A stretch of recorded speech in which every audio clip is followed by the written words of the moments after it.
आप सभी को नमस्ते जी। मैंने अपनी पहली वीडियो में आयुर्वेद व त्रिदोष के बारे में बताया था। महर्षि चरक ऋषि के द्वारा लिखित चरक संहिता में शुद्ध ज्ञान बताऊंगी, क्योंकि ऋषि रिसर्चर होते हैं। उन्होंने अपने अनेक परीक्षण करने के बाद इस शास्त्र की रचना की है। चरक ऋषि, वाग्भट ऋषि, इन्होंने अपनी संहिताओं में वात के 80 प्रकार के रोगों की संख्या बताई है। पित्त के 40 प्रकार के रोग होते हैं। कफ के 20 प्रकार के रोग होते हैं।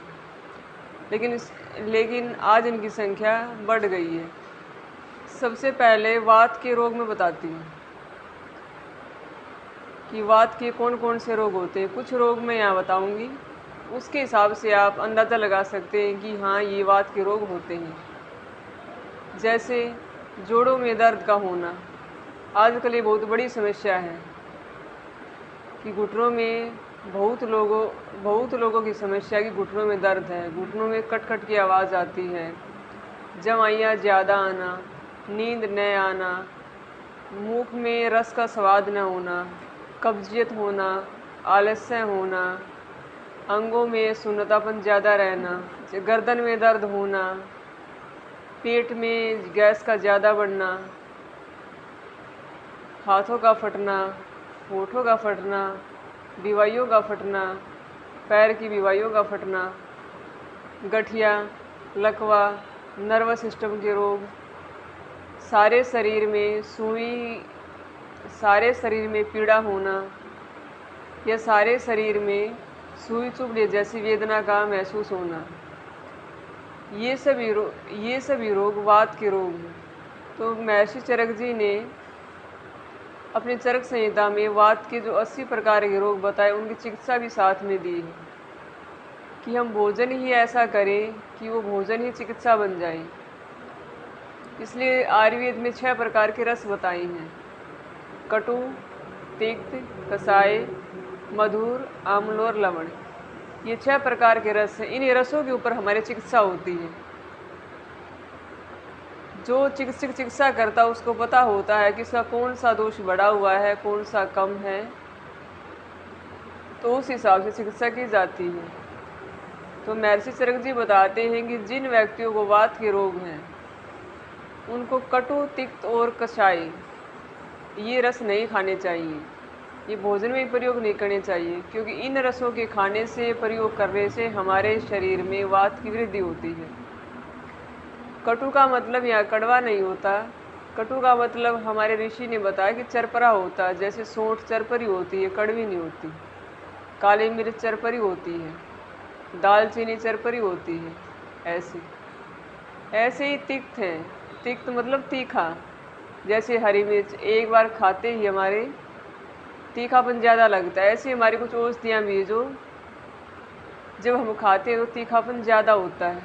ऐसा ही कसाय रस जैसा आंवला कसालापन है, अमरूद के पत्ते कसालापन है, जामुन के पत्ते, कीकर की अगर हम छाल को चबाएंगे तो उसमें कसालापन आएगा। तो ये जो कसालापन, जो ये 3 रस बताए हैं, कटु, तिक्त, कसाय, ये हमारे शरीर में वात की वृद्धि करते हैं। और फिर ऋतु बताई हमारे ऋषि ने, महर्षि चरक जी ने ऋतु बताई कि किस ऋतु में हमारे शरीर में 3 दोष होते हैं, वात, पित्त, कफ। लेकिन ऋतु के अनुसार ये बढ़ते भी हैं और इनका शमन भी होता है और संचय भी होता है। तो शरद ऋतु आती है सितंबर और अक्टूबर, इन 2 महीनों में जो व्यक्ति वात का रोगी होगा उसको स्वाभाविक तौर पर आराम मिलेगा, वात के रोग में आराम मिलेगा, क्योंकि ये ऋतु वात नाशक होती है। वात के रोगों को हमारे शरीर में कम कर देती है। फिर महर्षि चरक जी चरक संहिता में लिखते हैं कि महर्षि चरक जी ने चरक संहिता में बस्ती को सर्वश्रेष्ठ स्थान दिया है कि जब भी किसी व्यक्ति को वात का रोग हो जाए तो सबसे पहले व्यक्ति बस्ती कराएं। बस्ती 2 प्रकार की होती है, एक होती अनुवासन बस्ती, एक होती आस्थापन बस्ती। ये बस्ती आप नहीं समझोगे क्या होता, लेकिन जहाँ नेचुरोपैथी खुला है, जिसको हम पंचक्रम सेंटर खुले हुए हैं, जिसको हम नेचुरोपैथी कहते हैं, वहाँ जा कर के आप उनको ये कहिए कि मुझे अनुवासन बस्ती और आस्थापन बस्ती करवानी है। इन बस्तियों का मतलब आज की भाषा में कह सकते हैं एनिमा लेना, तो वो आपको एनिमा दे देंगे। तो एनिमा करेंगे, जो एनिमा करेंगे तो सबसे पहले जो वो आपको एनिमा करेंगे तो हमारे पेट में एक पक्वाशय होता है, जो हमारा भोजन पचता है। तो जैसे ही वो आपको बस्ती करेंगे, वो जो, क्योंकि बस्ती है वो विशेष औषधियों के साथ की जाती है, विशेष औषधियाँ मिला करके। विशेष औषधियाँ भी कौन सी? जो वात को कम करे, वात को कम करने वाली औषधियों का प्रयोग किया जाता है उस बस्ती में। तो जैसे ही वो जैसे ही वो बस्ती करेंगे, वो पक्वास्य में जा कर के जहाँ से वायु का विकार पैदा होता है, उस जड़ को ही काट देती है, उस जड़ को ख़त्म कर देती है, मतलब उस वायु के विकार को नष्ट कर देती है। जैसे एक पेड़ है और पेड़ की जड़ को हम काट दें तो उसकी जड़, तना, पत्ती, फल, फूल स्वयं ही नष्ट हो जाते हैं। ऐसे ही जो वात के व्यक्ति हैं, वो बस्ती का प्रयोग सबसे पहले करें। बस्ती करवाने से ही हमारी वायु नष्ट हो जाएगी और वात शरीर में बढ़ना कम हो जाएगा। फिर भोजन बताया हमारे ऋषि ने कि भोजन ही हम ऐसा करें जो वातनाशक हो और वात के रोग को कम करने में सहायक हो। तो भोजन ने बताया कि मीठा, अम्लीय, मधु, अम्ल और लवण, ये 3 प्रकार के रस बताए जो वातनाशक होते हैं। इनको अपने भोजन में प्रयोग करें और चिकनायुक्त भोजन करें, स्निग्ध भोजन करें। क्योंकि जो व्यक्ति वात का रोगी होता है, जिसको वात के रोग होते हैं, उनमें अक्सर देखा जाता है कि उन्हें कब्ज जरूर पाई जाती है। तो जैसे हम एरंड का तेल, जिस व्यक्ति को कब्ज होती है, वह व्यक्ति शाम को 1 गिलास दूध में 2 चम्मच एरंड का तेल डालकर पी ले, तो धीरे धीरे उसकी वात शरीर में कम हो जाएगी और पेट साफ होना शुरू हो जाएगा। ऐसे ही त्रिफला है, त्रिफला शाम को सोते वक्त गर्म पानी से लें तो सुबह पेट साफ हो जाएगा और वात की बीमारियां कम हो जाएंगी, मतलब वात का शमन होना धीरे धीरे शुरू हो जाएगा। इससे वात का शमन होता है। तो फिर बता दिया कि पथ्य आहार, जो व्यक्ति वात का रोगी हो उसके लिए पथ्य आहार कौन सा? पथ्य मतलब जो हमारे शरीर में वात बढ़ी हुई उसको कम करे, उसके शरीर के हित के लिए। तो जो कम करे वो बताया कि परवल खाएं, चौलाई खाएं, गाजर खाएं, बथुआ खाएं, टिंडा खाएं, आदि सब्जियां खाएं जो वात का शमन करती हैं।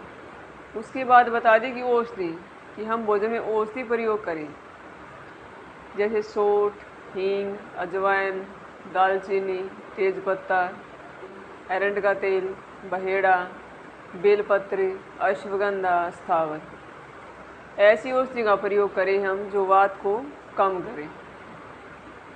फिर बताया कि फल कौन सा खाएं, तो फल में अंगूर, नारंगी, सहतूत, फालसा।